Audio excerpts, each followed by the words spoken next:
If we take a look, for example, at Apple Vision Pro, that was a bust. Nobody was really into that. Everybody was talking about it, but at the end of the day, it wasn't the new iPhone. Google had their fair share of eyeglasses, which did not work out. But what did Meta do? Meta did not start their own eyeglasses. Instead, they went to somebody classical, somebody like Ray-Ban, who has already established their place within the design world, within eyewear and etc. and etc. And they have said, we will combine our tech, but we want you to have the design. Talk about how you came up with that warranty. Where I produce, I'm known about it. I take the things and I smash it on the wall and somebody like, why would you do this? It's like, we're gonna buy it, I'm gonna see my warranty on it. I don't want to bankrupt by the warranty. Before we do any meeting or anything, we analyze every company. We go through financial records, everything that's public, anything that they post and etc. and etc. We go through everything so that when we sit down, we're prepared. And we had this one customer who's doing 100 million in revenue, but only 6% of that was profit.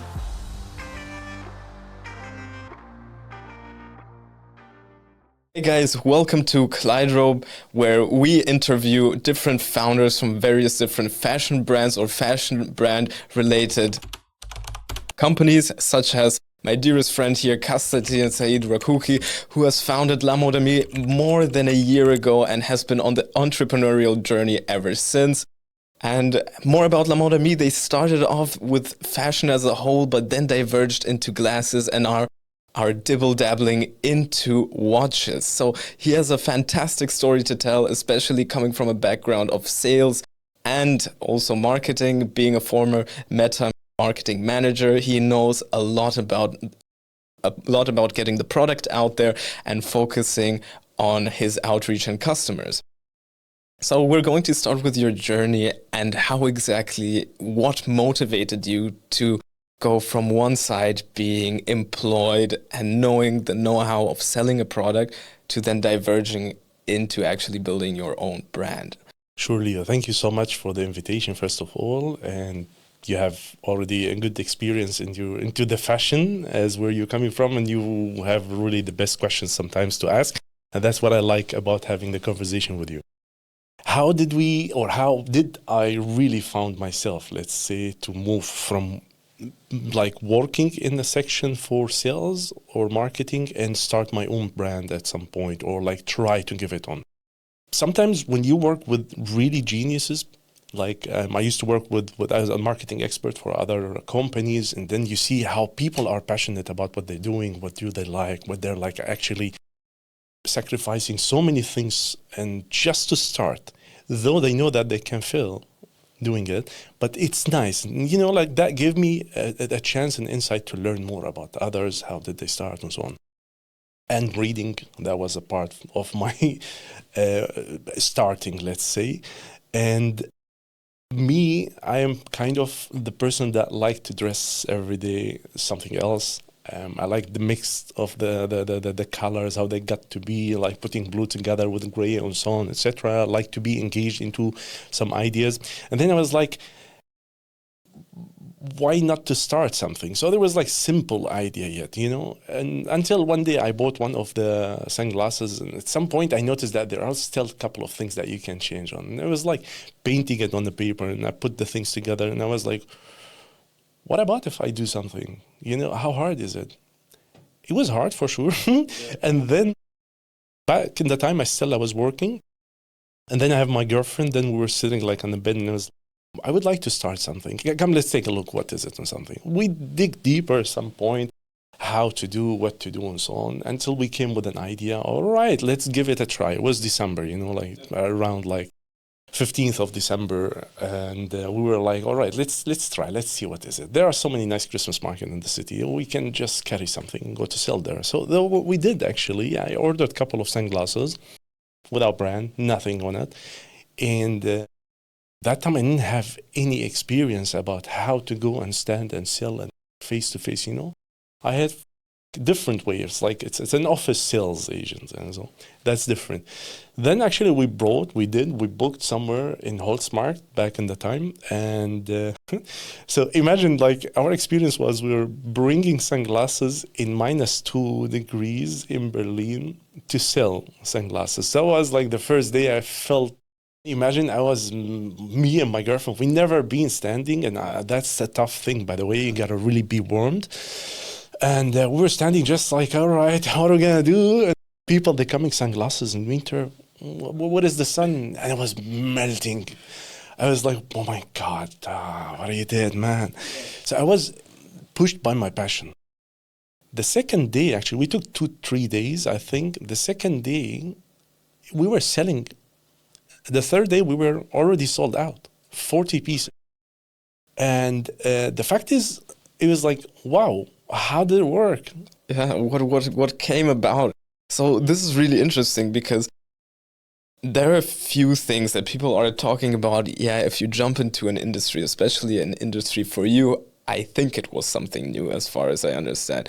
And people are like, yeah, do I know anything about it? Do I don't? So the question is, for you, what did you feel was more important?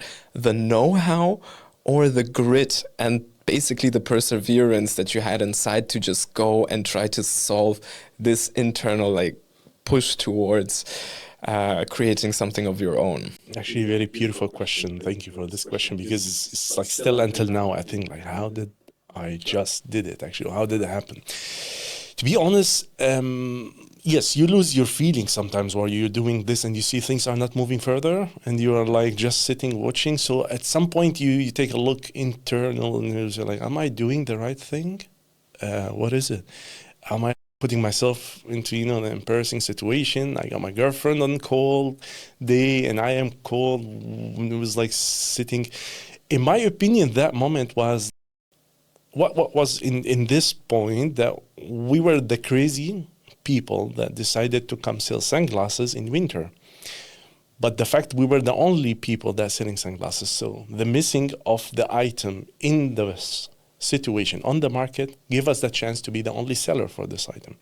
That's number one. The second thing was we did and we believed that we will do it. So I think both of them, to take that chance and do even if you're afraid of it. And the second point is to believe actually that you're gonna do something about it. Even if you looked like, wow, look how this dude is crazy. They said crazy, But that's what makes a good founder, a good representative of your company, is basically knowing that you're so obsessed with your idea, you can't live without it, which is kind of answering the question as a whole. You don't need experience in what you are doing, even though that would be beneficial for anybody. But just the passion alone will drive yourself to discover various solutions or various ways to sell, promote your product, better it as a whole.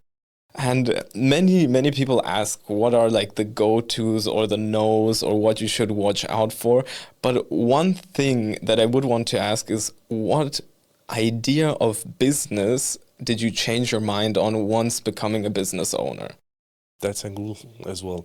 Because when you start in a simple idea. Yeah. You're just going to start. Mm-hmm. On the road, you figure out like things work, things not working, and then you start to reshape the idea to put it together. Like nowadays, as I said, like we're selling nice, cool, beautiful items, but we're gonna go smart a little bit with it. During the business journey or the idea all, that shaping it into a good thing to become that useful and to become like nice as well. That's my concept in La Moda Me, for example. We say like wear good, do good, for example. We have the sustainable contribution. We try to support other NGOs. We try to take a contribution in like sea cleaning projects. We try to minimalize the waste on something. So this point was reshaping the whole business idea step by step. I decided it as a business the moment that I felt that it's my passion and how really I got to do it. And that's going to be where I live from and where I do all my effort, all my, how to say, identity in it, all my wishing for this life. So that's really interesting, because you talk about the passion aspect, which I can feel 100% coming from you. There is no doubt about it. But the one question is, how did you then find which product is yours? because you said you started also with a little bit of clothing as well, and now you're into watches and eyewear.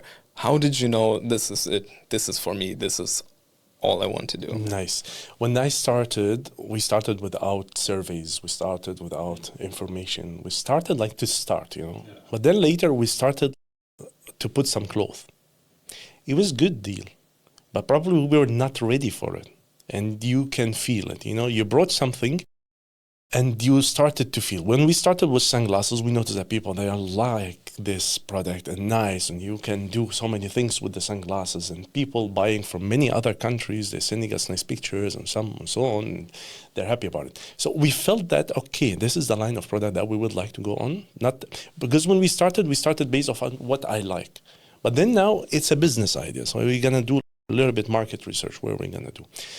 When we started as well with the clothes, because we thought it's a nice thing, we wanted to introduce a new style in here. But to be honest, it's not ready at that point. We were not ready at that point to just say, this is us on some. Because, you know, we spoke before, like for the cloth itself, you have to probably be a ready team for this to make sure like, what fits in summer, what fits in winter, what goes for spring, and what style, what color is the most trend. So the research point went bigger, and we were a small startup. So we were like, let's probably concentrate more into those products that we are sure that we're going to make it based on the research, based on our experience. And the moment we are going to kick off after this, we're going to go in.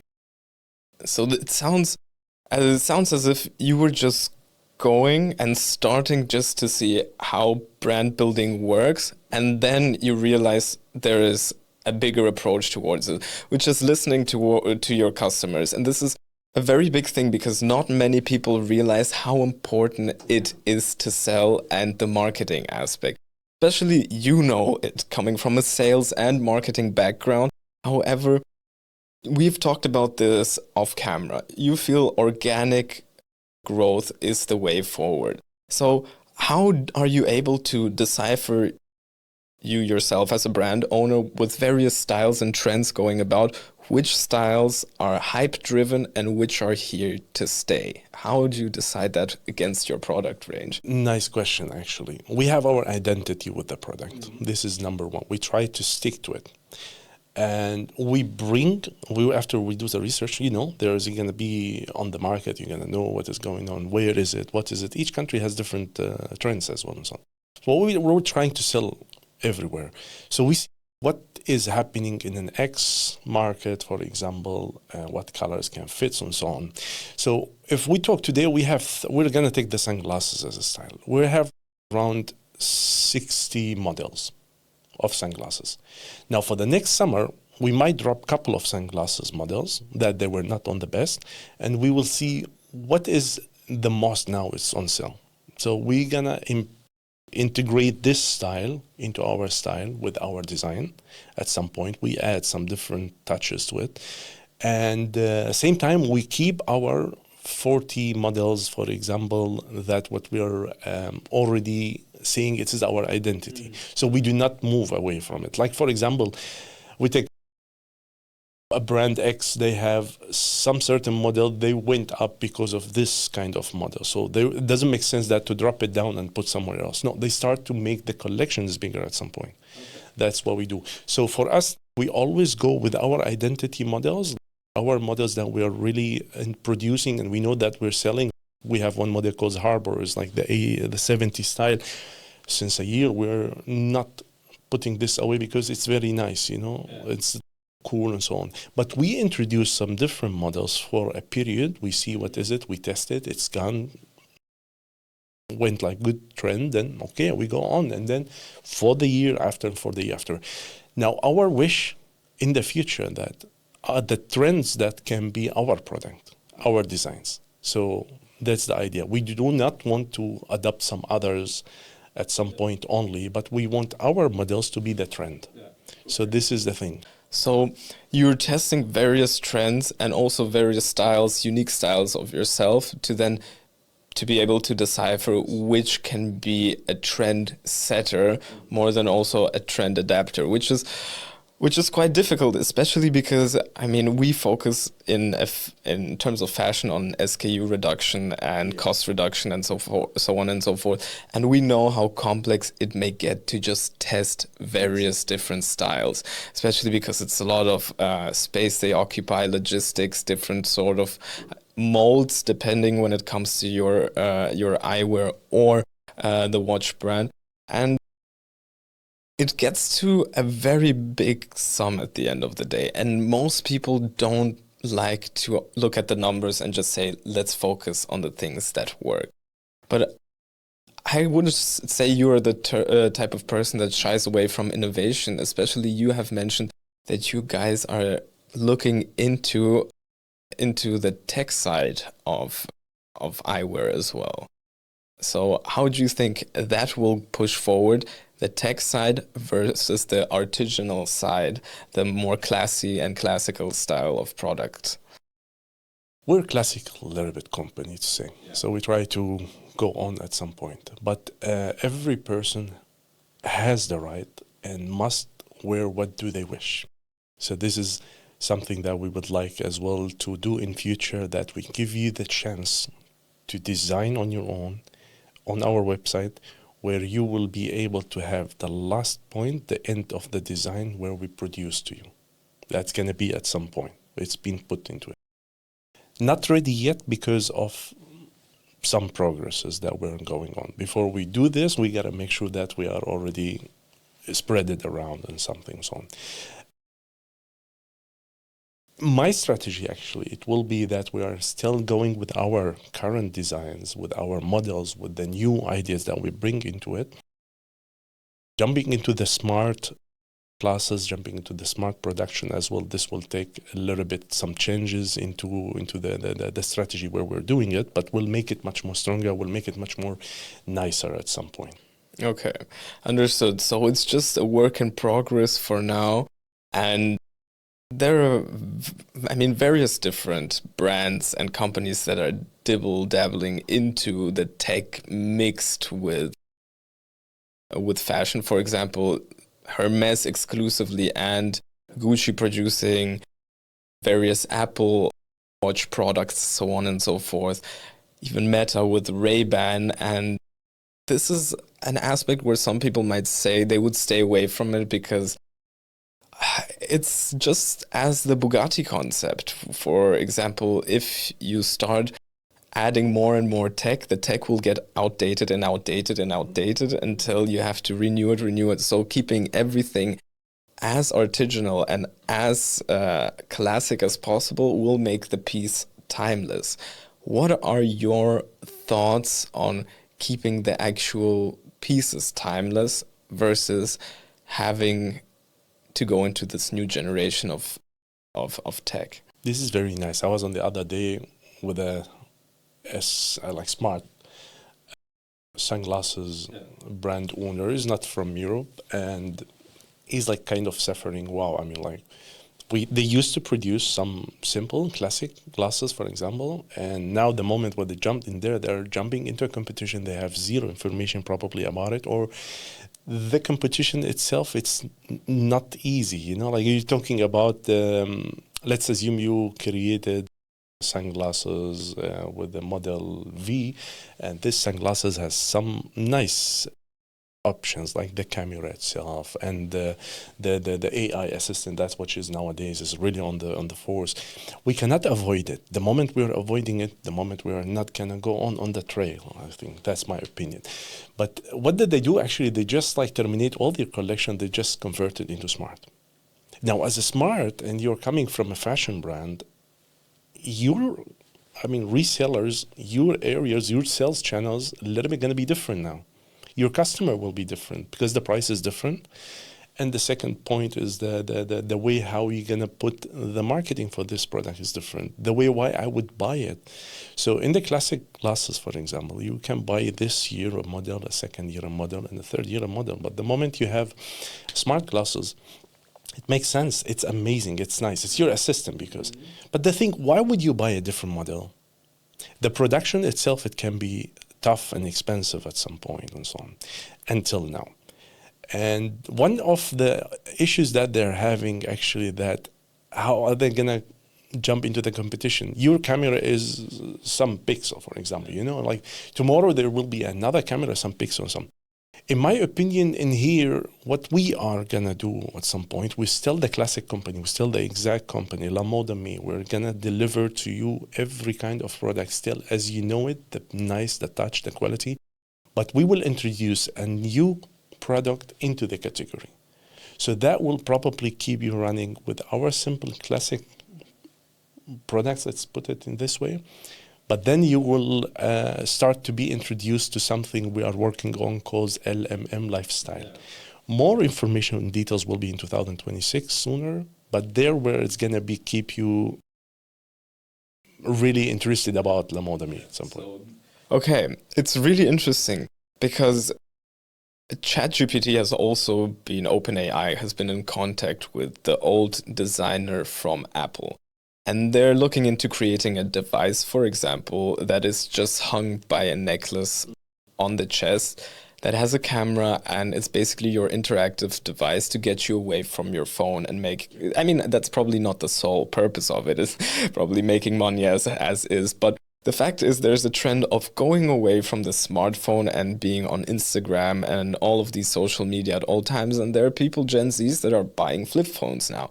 So I can also see there being a trend influx into those sunglasses when people want to not get away from the internet and basically having an instant search engine all the time to finding out various facts and so on, researching, maybe booking flights, whatever it might be, just in general, or finding a restaurant, combined with the vision that they have through the glasses and the AI. But however, staying away from this instant dopamine screen time, which people are noticing right now, which I think might be a market that people would be getting into. And how do you feel about this, cycling back to your notion towards getting into this tech and eyewear? This is very beautiful thing. I don't know, you remember when we used to set some back in the time, you watch a film like somebody having like a holographic designs and things on the screen without an existing body and some. So everything being as if it's going to call for future. Where I see us into this competition, actually, first of all, we will not jump into the competition that quick at some point, but we are introducing a lifestyle because we're coming from the fashion. And fashion at some point represent your health at some point when you wear like some smartwatch or something that being combined together, right? And what we're trying to do in here is I agree with the idea nowadays everybody is using the phone in a really hard move, in my opinion. Me myself, I sometimes just wish to keep my eyes closed a little bit and like not to think about anything. Sometimes my phone is on silent mode all the time. The reason is sometimes we need this contact. What are we trying to improve in this through LMM Lifestyle? Actually, something exactly what you just said, that you will not use your phone most of the time. Because nowadays you have this AI assistants, etc. You can check what is it on something and so on. There are a couple of gaps in the products nowadays, in my opinion. Making picture through the phone, through the glasses, nice, but it's a little bit yet, why when you have it like live assistant already working and so on, etc. Not easy to implement because you have to respect others' regulation as well. And this sometimes, I think, how can we do something in a better way without to interfere with people's privacy? Because this is something I don't like it as well. When you are walking, making picture through the glasses, okay, nice, but who allowed you at some point? So we want to see sometimes like a lifestyle being an AI assistant for everything you are wearing on, not with camera. Even not with a smart digital watch. Well, we're introducing something new that's going to be, as I said, very new. And we'll launch it hopefully in a couple of months. The year still have everything as it is, But your experience with your health assistant, with your lifestyle daily, what to dress, how to dress, what to do, how to do, that's going to be through LMM Lifestyle. And this is what we're trying to do. And I got to bring it truly something to see. I'm not doing this application or this products just to earn money from. No, because of my passion actually in being put in here. Because I would love to see something different, but combined with fashion, not a tech. So don't want to be a tech company because it's not our field. Yeah. We want to be in the fashion company, but introduce you a smooth way of a different generation of fashion. Yeah, which is really interesting that you talk about you wanting to be a fashion brand, wanting to be part of the tech sphere. And that reminds me of, if we take a look, for example, at Apple Vision Pro, that was a bust. Nobody was really into that. Everybody was talking about it, but at the end of the day, it wasn't the new iPhone. Google had their fair share of eyeglasses, which did not work out. But what did Meta do? Meta did not start their own eyeglasses. Instead, they went to somebody classical, somebody like Ray-Ban, who has already established their place within the design world, within eyewear, and etc. and etc. And they have said, we will combine our tech, but we want you to have the design. Which is, I think, something like that for you later down the road in the future would be perfect, because you would be then offering your expertise, your bread and butter, your know-how, everything you've been doing thus far, which is the eyewear and how to make it work, how to make it stylish, how to withhold the integrity that you have been presenting all this time, and then offering it though to a bigger audience who might also be tech driven, which is quite different and amazing to that extent. And I love the idea that you will be working towards a bigger product range, but not diverging from what is actually staying true to you. And this is something that I would like to go back to, is if you would, because you say you focus on design as a main core aspect, if you could partner with any brand or designer specifically, who would you choose as of right now? A brand or designer. You could say, I mean, if you have a brand in mind and you like their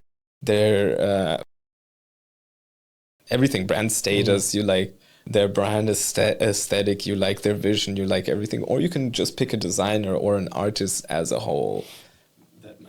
There is a new brand actually I came across, and they have very beautiful, unique designs, unique ideas, and the material and the style. So it's like based in Berlin, which is Latitude. It's a very nice, it's yet not probably known. It's going to be sooner or later, if I'm thinking, because the way they design it, the way they have the touch, the customer experience, the feeling of the product, I think this is something nice it can be. Because they're designing between classic and AI, I'm like smart. But the moment I hold it, I felt like, wow, this is so nice. If we would get to do something, then they can be really somebody like that. I don't want to be as a competitor for them, but somebody can work together. You know, that's I have to be honest, like something. And what exactly do you start noticing? Because we are in watch design right now. Yeah, I mean, we're designing watches and the jewelry, and we're doing the sunglasses so far as well. Okay. So what grabs your attention when you're maybe out in the world, when you're, I don't know, you might be drinking a coffee, you might be in the park, you might be on vacation somewhere. Where do you grasp your inspiration from to match colors, to match various different shapes and so on for your watches? Nature. Nature. We have one model called Amrald. Yeah. It's a mountain in the Norway. The way how it looks like, I mean, it's the similar of this, but the green one. The way how the mountain look by the sunset, you see the reflection of the colors. It's on its best. So when we decided to design something like this, we just take a picture. Probably sometimes we say like, what can fit for this? Because every design we're working on that it has a name, and an identity behind the feeling from why are you wearing it or some. So I would say nature is the best thing that can be. Yeah, exactly. Which nature is a crazy pool of inspiration, and nature, and also the contradiction with architecture, which we can get into that as well. Agree. But taking, for example, the Patek Nautilus, if you obviously know the watch, and the blue dial, the classic blue dial in Geneva, once you're at the top of their headquarters, the Lake of Geneva, they drew inspiration exactly from that lake. This is so you take beautiful. You take a look at the Nautilus, and then you take a look at the lake, and you see directly exactly where the color is coming from. So that reminded me closer to your story and how you were talking right now about the watch that inspired you by the Norwegian mountains. And I wanted to touch upon one aspect and questioning, just literally asking you, being honest, how far were you into design before starting all of this? I have a cousin who liked to make his clothes by himself. So we used to go to watch a couple of films in some style from a dandy look or some. So from there, like I started to look like there is not much dandy style nowadays and something. So I like okay, how can we do? And then that time, like I started actually just to take a look deeper into the fashion itself and so on. I'm not good at fashion design, but I probably would say what can fit for a product and what color can be beautiful together. Before to start into this field, for sure, probably 10%, 20%. I started fresh from nothing, from only knowing marketing, sales. That's the thing. Which I think is something every founder and every person will either have to acquire or go through the journey of teaching it to themselves. Agree. The journey is very interesting, to be honest. And I find it also fascinating. So basically, if I could ask you, is if you were mentoring somebody and you had a mentee, because I remember you said in one of our previous conversations you would have loved to have a mentor back in the day, and what would you tell them to start doing, maybe even before starting? This is a very nice question. I wish if somebody really told me to go on and do things. Nowadays you can reach information easily. GPT, Google, and trillions of things, Centra AI, you really can get tons of information. But where would you find yourself? That's the question. So nobody actually gave me the fact that probably just sit for a second, dig deeper, engage yourself into the community, learn more about it. And do you find yourself in it? That's the first question, because the journey is not easy. You, in your experience, as we spoke before, everybody knows. Yeah. But do you know, because your connection to this part, that keeps you going on, unless you're going to sit down and fail, actually, at some point. Failure is not a problem, as long as you learn from. And for sure, I did so many mistakes. I learned from my mistakes and so on. But if I would have a mentor back in the time, I wish that, or if I would tell somebody, know how connected you are, your idea. I mean, what feel the connection? How strong is it? Are you able to stand up if you fell?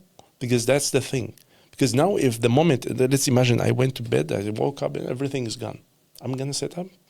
Sit down and do nothing? No, I'm going to start again from scratch. You're going to start again, which is a very good question to follow through. Would you start again exactly on La Moda Me being watches and eyewear, or would you go and do something else? I would introduce another thing as well into it. Okay. That's a thing.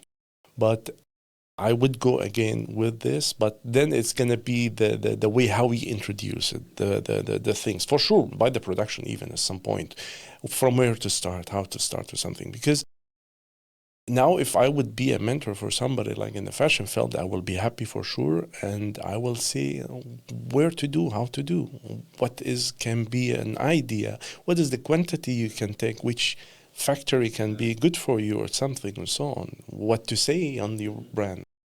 Which is very good questions to ask, because many people, before they start contemplating about this before X, Y, and Z, before going into various different aspects of even starting, researching.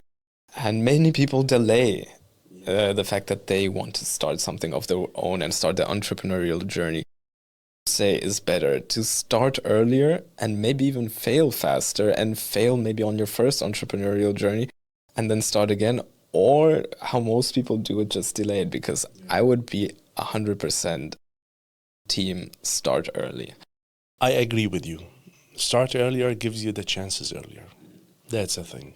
Because so many things, so many ideas, I wished if I really started with it earlier than now, which is still you can start anytime, but the chances are different. The possibility is different, and you go on. And the moment you are starting earlier, you're collecting more information, because the moment when you grow more, actually, the life priorities goes different a little bit. It gets much more and much more, much more. So I started my journey, I guess. I did 5 kind of businesses and challenges and things and so on that happening. It's part of the game. And for sure, I lost it, I start again, and lost it, I start again. And even though it's going to be my life, that's it. I mean, it's not over until I win, as if like Les Brown says. But but starting earlier, it gives you the chance that you have more experience in many things. And I fully agree with you. And this is something also that is known, is that, for example, a person that starts going on his individual journeys as an entrepreneur cannot go back to working a normal 9 to 5, because it's a different mindset. It's all about perseverance. I mean, yeah, you can be a team player, you can be whatnot, whatever fits the corporate lifestyle, but it's just something about working on your own ideas and fulfilling those ideas is 100% different to anything else. And touching upon another aspect, I do agree 100% with the thing that you mentioned, is a product has to just hit the market. It doesn't have to be fancy. It doesn't have to be anything. It just have to hit the market. People overcomplicate it, and I went down that route myself. Like everybody's like overthinking. How can I add this, and that? No, if you're doing tech, and you want your product to solve an issue, it has to solve that issue. Then all the quirks that are coming in later, just keep them for later. For example, the same way, your watch should look good and tell the time and work. Now you're adding the rest of the LLM journey that you're working on and so on. That's a whole different aspect. But for now, these are the criteria it has to fulfill. So that's another thing I would always tell founders. The thing is, many people do not realize that the fascination that you have to put into all of this. And I sometimes I don't know, I see people when they're talking about things, but for them it's just a side hustle to make a little bit of money on the side. And I would like to know what you think about this, because we were talking about your passion, and I don't think a side hustle really can turn into something bigger, but it will never be as successful as somebody that lives, breathes, and laughs for this idea. In my opinion, if we really look into ourselves, we all have a target, a reason that why we're living. Living is very nice. It's a blessing thing that we got it. Like waking up is a different journey. Every day waking up is a different chance, another chance being given, whatever, from anywhere, if we believe in it, to start something. Never mind if you don't want to do anything, because everybody's target and dream is different, right? So that's the thing. Probably by reading, digging deeper, learning more about others, that gives you the chance to understand that if you started something as a side hustle and then you felt like it's yours, then you got to carry it for the next level. But if I have somebody, exactly, I will. You brought a very cool idea actually that I can use it for. If I mentor somebody, like if they're doing something, are they going to do it? Probably a good question. Are you doing it as a side hustle, or you have a connection for it? You know, it's your dream. It's that what you want to do. And so many times after you do things, you probably figure out that is not your thing. That's why as well your word is very amazing to start earlier than to figure out what you want at some point. In my opinion, if you have an idea and you want to do it, don't consider it as a side hustle, because you're believing in it. You're committing. I mean, like the commitment, how is it going to be? If you committed to a side hustle, it's different when you're committed to a dream. It's different when you're committed to something you're building for real. Different. I mean, I sleep in the office sometimes 24 hours. Like literally, I just came back from Poland, slept, put my bags, slept in the office, woke up. So the idea when it started, it was not a side hustle. It was, I live for a reason. I want to do it. Doing business is life. I like it. But as well, introducing something I believe in, it shouldn't be a side hustle. It should be me. Fantastic. Yeah, and exactly this is where I think great companies differentiate from good ones. And because people meet roadblocks all the time. And let me tell you, there are hundreds and hundreds of them, especially doing business in Germany in comparison to other companies, which is a whole different topic in general. But when it comes to one of the biggest roadblocks that you have basically stumbled upon on this entrepreneurial journey being La Moda Me, which one was the biggest one? That's a very nice question. That people don't believe in you. People won't believe in you in the beginning. People sit and watch you. Whether an investor, whether a bank, whether your colleagues, whether your best friends, everybody, there where you gonna stand your journey sometimes and you will learn who is really next to you. But this shouldn't put, how to say, a wall between you and others. No, that's it. I mean, something you see it, only you. That's what it's given to you, so then you're gonna do it. But one of the obstacles for sure in the daily life, I mean, we're not going from a business field where my father and my mother, they had big companies and then I got to talk in a business community. No, I came from a simple community, right? We still am part of it and something. And don't forget where am I from in it. So it's very nice, and that what I'm happy to do, help everybody always in the future. But believing in you, people that believe your brand can be a brand, that's one of the obstacles. There's this moment if people crack or if people use it as motivation. How do you handle the stress of realizing that, oh, this might all go south tomorrow or the week after, or some days you might have those feelings, those doubts creeping in? How do you deal with that? For sure, reading some other stories is very nice. And the challenges are being put to make you stronger probably, or to stop you at some point. We believe all in different things. Some people, they believe that obstacles have been put, that is the reason that it's a sign you shouldn't go further. I believe obstacles have been put that to give me new experience to learn how to arrange myself for it. So if I really mean it, if I lost everything at some point, but then probably it's time that I start with a better fundamental way of going on. How I handle rejections, issues, and things and so on. In my case, it's like a skin crocodile, you know, like at some point when you reach the skin, you gotta keep calm. And the key word always comes is solution. What is the solution? There are like some way of thinking that either I'm gonna sit and cry, either I'm gonna find solution. And by me looking for different solution, I get different chances. You're spreading yourself across the whole board and maximizing optionality, which is great. At the end of the day, I think the biggest also feedback and the biggest drive can also be from customers. Exactly. I don't know. Do you measure your company's success, not monetarily speaking in this case, but in terms of the brand itself from customer feedback as much as anything else? I like when there is a customer comes to say, this is not correct being done, because this gives me a chance to catch the other customers like this comment. I think we always ask about customers. We just recently launched a new survey to our customers just to see how satisfied are they with us. We're not yet big, probably, but we're gonna be big if we put our hands in our customers' hands to learn from their experience, because their experience that can be can do a big job for me, to teach me what is the next generation of our product.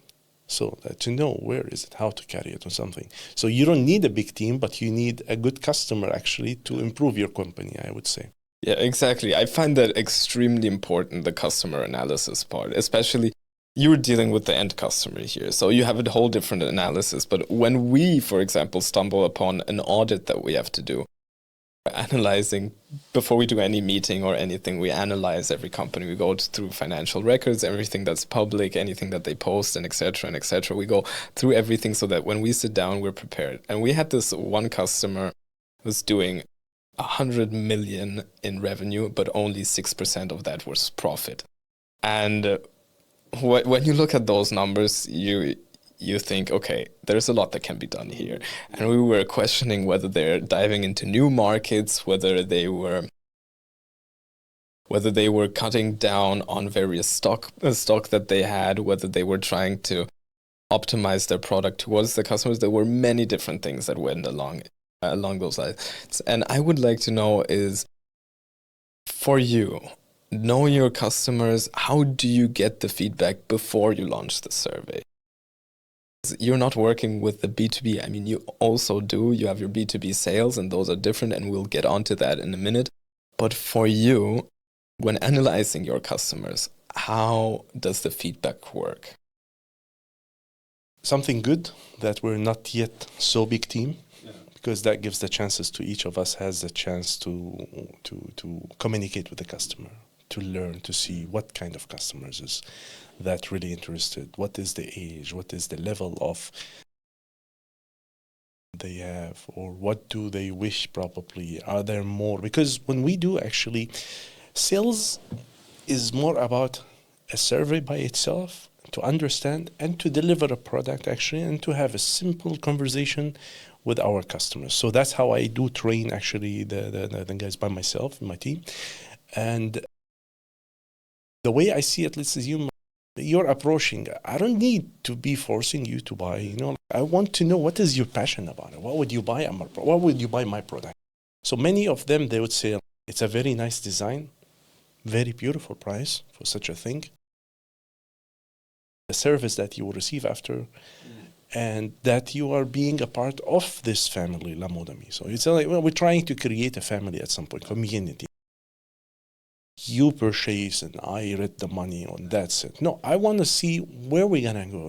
It's like, it's my passion in here. So if you are part of my journey, so I would love to say that my customer and my customer's experience, that they were, about our product, that they were really part of my improvement into my business. So I think this is the moment where we try to see from the current customers, what did they buy? What do they buy? Why do they buy? What is your experience? And then we will see, do we keep the product as it is going on, or we introduce something? Because part of our, we got to put the trends, right? So part of our brand is create the trends. The biggest part is to see what is the customer reaction about it.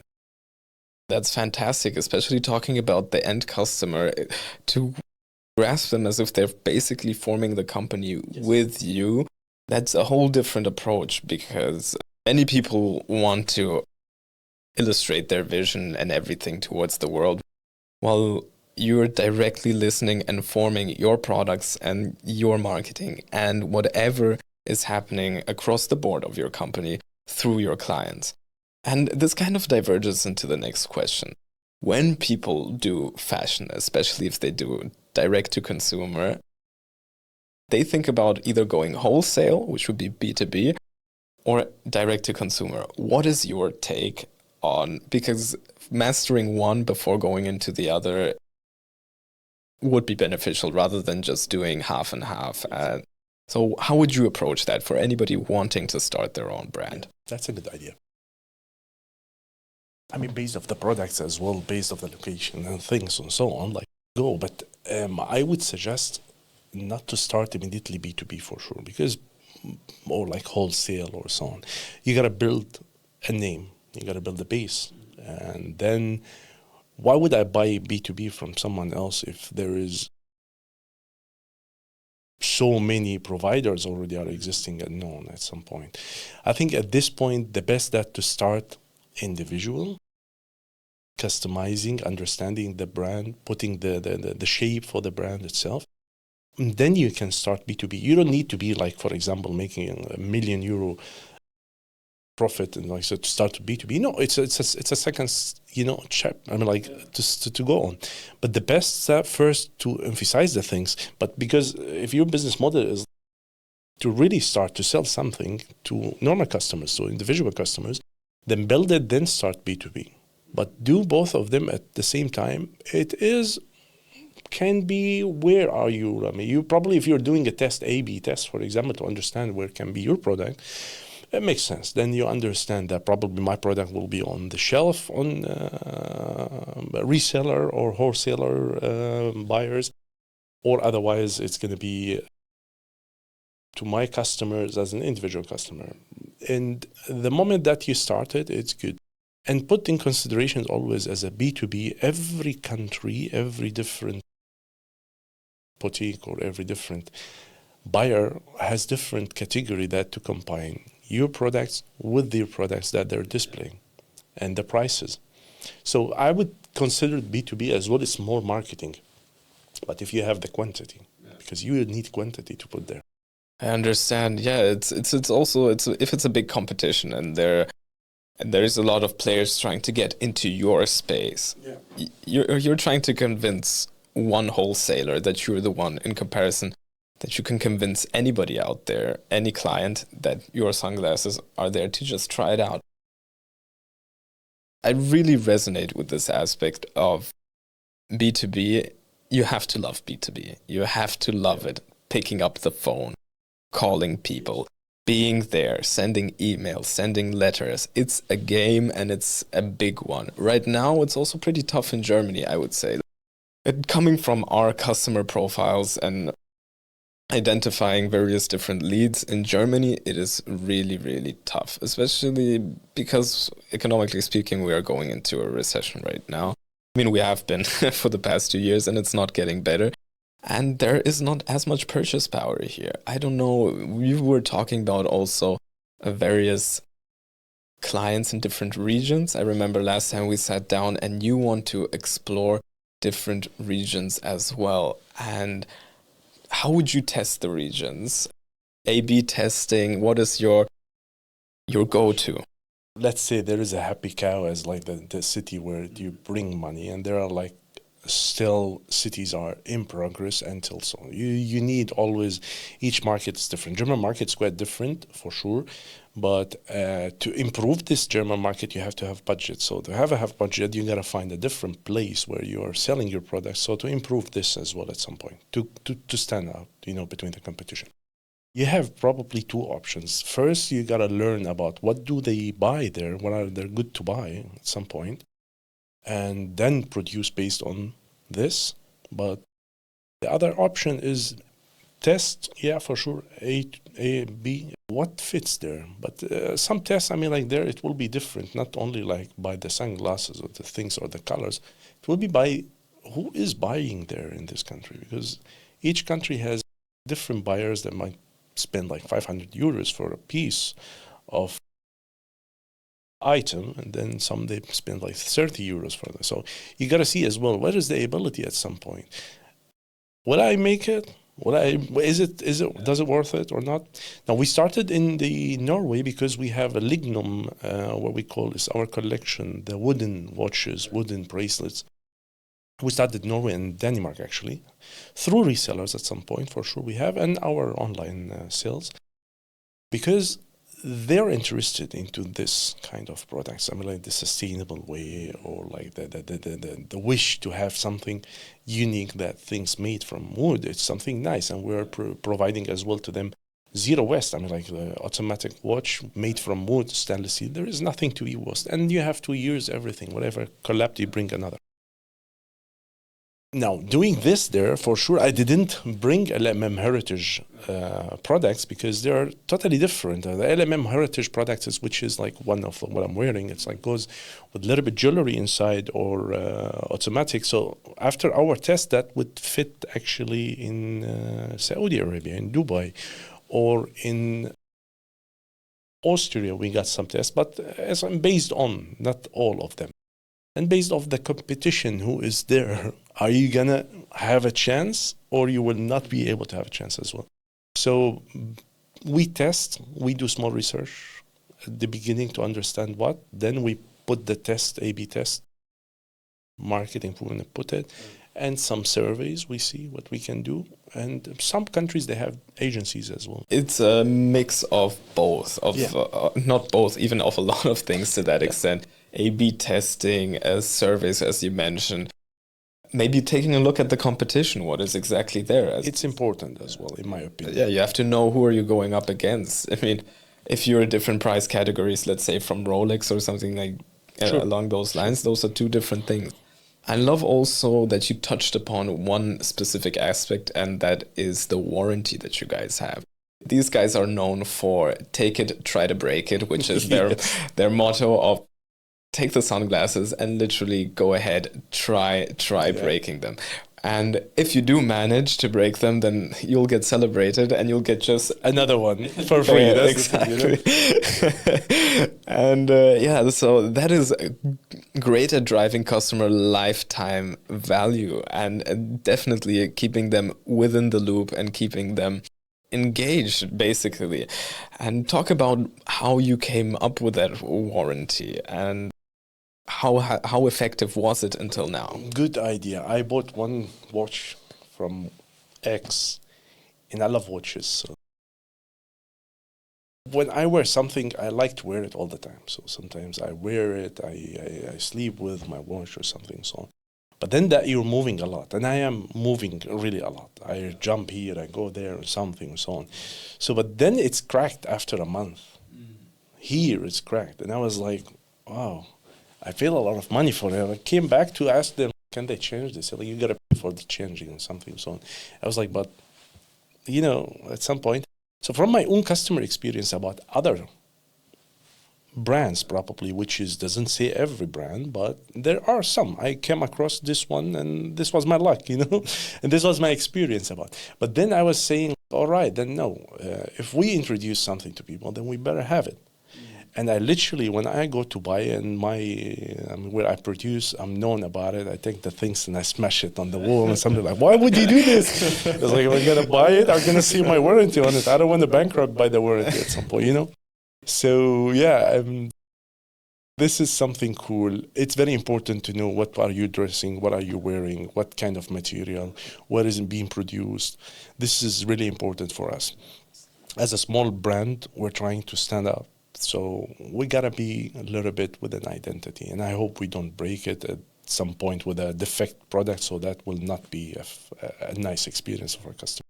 Sometimes it depends. If you try new products, if you try new producers and so on and so forth, these things might vary quite a bit, and that's the thing. I love that you stress test your products yourself, because you are your ideal customer. You are the person that is all about that. Might go to the beach, might go swimming, then the glasses are here, there, the watch might be underwater, this and that. There's a lot of things that come into it, and if you know this is a great thing, if you know your ideal customer profile, because you're literally living as one of your ideal customers, everything becomes so much easier. But there's a thing that I want to underscore is the research and development that goes into going into a new line. Say you want to open up some new watch line that is either titanium or 18 karat gold or platinum or something along those lines. How would you go and find and research and stress test the new producer? Where would you start? Right, that's a good thing. There are so many aspects, actually. There are so many things I would put on the list before I just collaborate first. I mean, prices that we know. Sometimes I don't mind to put fine price for a fine product that will last long. We gotta check each company. So they come to us, they visit us here in Germany. Some of them, they are already exhibitors here in so many events, which is save time for me, because to be an exhibitor on an event in Germany, you have to have standards. Even to go there, you have to have your own profile, right? So that gives me a little bit more trust at some point. So then we will make sure that we're being presented from them. They show us what are they doing, the stuff, the team. We got to know the team, to be honest. And yesterday when I was talking to one of the factories where we're going to start our smart production, so I spent probably like over 3 hours just getting to know the team. Who is the team? Where is the company? What do they do? How do they work? And so on, etc. Because it's important as well for us not to work with anyone. I mean, like, I don't have any harm to anybody, you know, so everybody has to start at some point and work. And I support small entrepreneurs, as we did in Austria as well. We produce some other products, but before production, I got to see why would I benefit from you and how long can I keep you. So to be honest, for example, when we're producing in Hong Kong, some factories, they're not anymore back in the time. They are way advanced and they are taking care of everything. The person that working there, they have the profile on some. Sometimes we travel there and we get like a tour, because always they are happy to invite you to see, to take a look. It's their reputation at some point. When we produce in East Europe, we take a journey, we get to know the people, with whom are we working with, and because direct contact is important to me, you know, like that's a thing. You love the personal touch. You love to be there, see them, having this first initial literal encounter of trust that you see with any sort of company or representative. Now, here comes the follow-up to that question. Once you might have, I don't know, 4, 5, 6, 7, how many it may be, of producers, and you're looking at them, and what is your kicker? Because many people say, like, for example, the cheapest one under various quantities, but you know yourself that cheapest is not the best. But what exactly is it that solidifies your business relationship where you're like, okay, I pick them, not them? Yeah. Why? It's a business in the end, right? You gotta find a fine price and you're gonna go on with this. So the kick at some point to choose somebody, in my opinion, a fine price, yes, but not a cheap price. Because they really can do you a cheap price, but you have products are dead in the market, you know. And you're filling a market with products that been produced from sources that been already produced from the Mother Earth, for example. Then you're just like wasting things at some point, in my opinion. So I would make sure at some point that I have good quality, because the quality, the good you have, the fine reputation you have at some point, and then comes the money effort, yes, because we're gonna make money as well. So usually when you start with any factory, they're gonna give you a simple, easygoing deal, but then goes much better with you and some. So it's not a loss if you produce the first time, like for a fine little bit price, just to see, is it the right quality or not? Because you gotta have a sample, you gotta see, you gotta work on it, step on it, see what is it. I mean, what is it, good, not? Take it to a really expert as well from your side to see, is it that what I'm getting correct? Is this the right motor that I'm using? Is the right design that I have and so on? And so if I would like to say that for La Moda Me, quality is important. And then comes the price, that what we produce. Because the moment we're very unknown, then we will have more better as well, let's say, factories that will be happy to work with us. And then we will have the quality as well. Something good about us, by the way, known, we sell in China as well. Produce not in China everything. We sell still in China. We have resellers in China.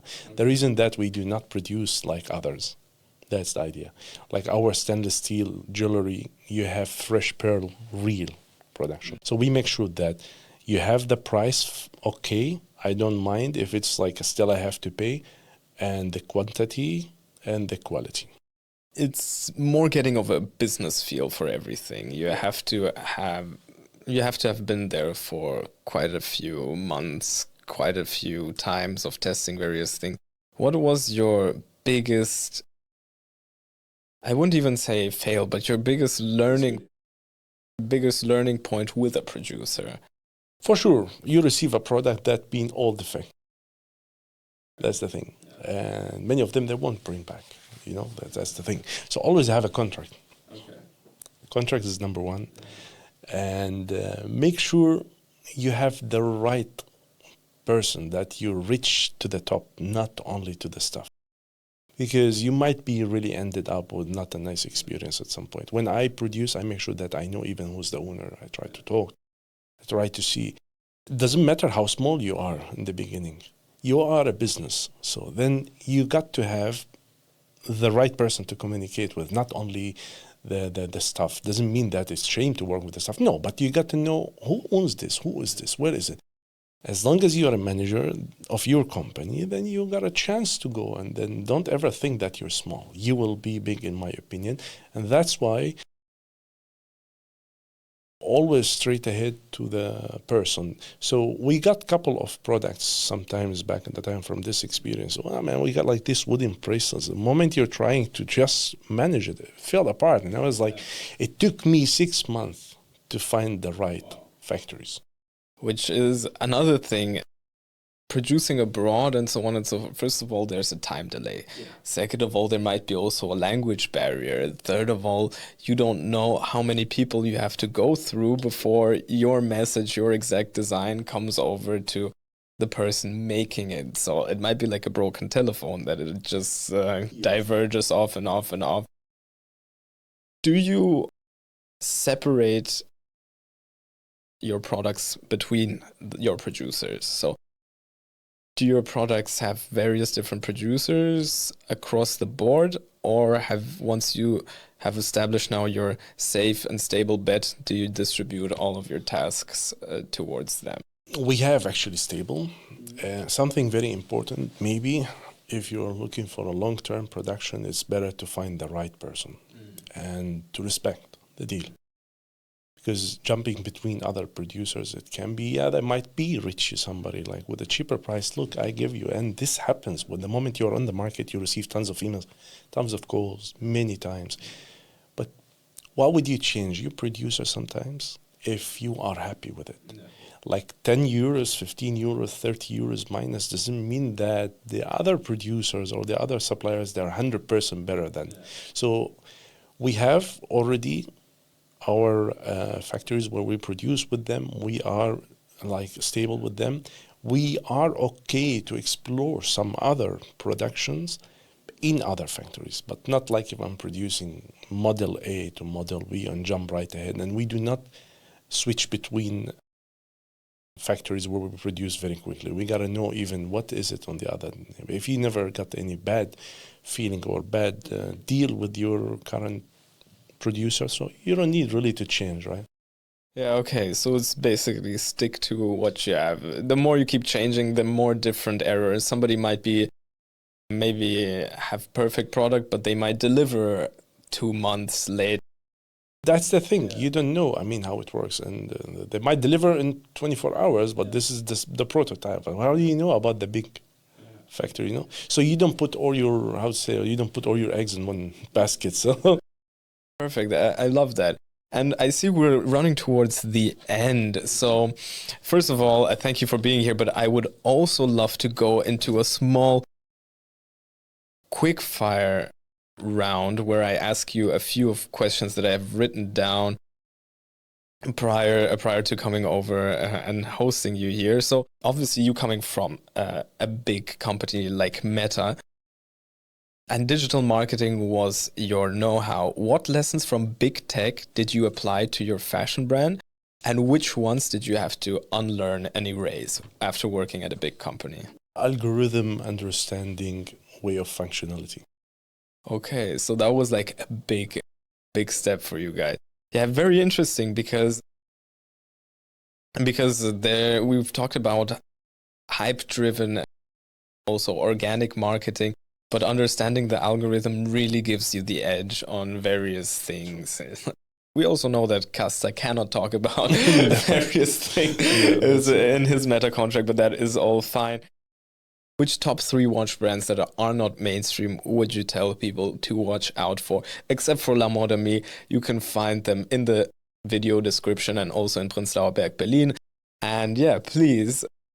Questions like what products to avoid? I would say the great, let's say the great, La Moda Me for sure. Number 1. Really, Rolex is respected by the history of the existing. That's why I like Rolex. Not because it's one of the big, but because of the history of making it. Jacob & Co, because his masterpieces of working. Nice piece of art.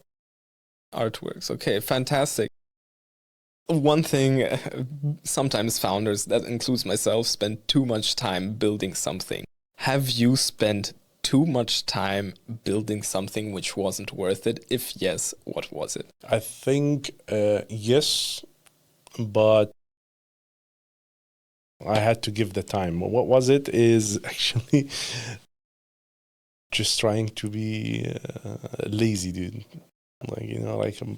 I understand. Sometimes not. I mean, it's also tough to be hands-on. I've had this conversation with my brother because he is more in the corporate world, and the corporate world is easy because you get a set of tasks, and sometimes they might be different, sometimes they might be the same. Once you're in this founder mode, you have to take care of everything, and how fast you run depends on how fast your company runs. In a corporate world, you end up doing more tasks. You're just doing more tasks at the end of the day for the same paycheck. So I fully agree with you when it comes to the aspect of sometimes you gotta just take a step back. Yes. And for you, I wanted to know also, for a young founder, what would be the one thing you would have to warn them about if they say they come into this journey? Sure. What are you going to warn about? Actually, don't listen to others when they say you can't make it, or when you say you're stupid. What are you doing? This is also a really interesting one. How would you say is your field with watches? Because it might be quite overcrowded and with big competitors, as you mentioned, Rolex, Jacob & Co. We talked about Patek and so on and so forth. How do you say, can you navigate through those waters being a very young watch brand? I say we got to introduce something that not been existed yet. So that's what it can be with LMM Lifestyle. And we'll see where we're going. We are gonna go through and we introduce our identity into our products, and probably this is where we will stand out with. But there is a strategy actually to be brothers and sisters with all the big brands at some point. I mean, collaborations were a big thing from 2015 maybe to even 2021, 22. With brands like even Supreme, Bape, everything, Off-White, everybody collaborating back and forth with Patek, even with Tiffany's and Co. and so on and so on. A lot of things circling back and forth. Which is that those times always change, because you might have landed a collab and then another collab and then another collab and so on, and you might have built your name upon that. Like the Virgil Abloh approach, I mean, he was famous anyway, even before having his deal with Nike and etc. But that started his collab with everything. Sooner or later, he was the collabist and everybody wanted to collaborate with him. So the last question is, for the next generation of founders, what do you think the next years to come will be their biggest struggle?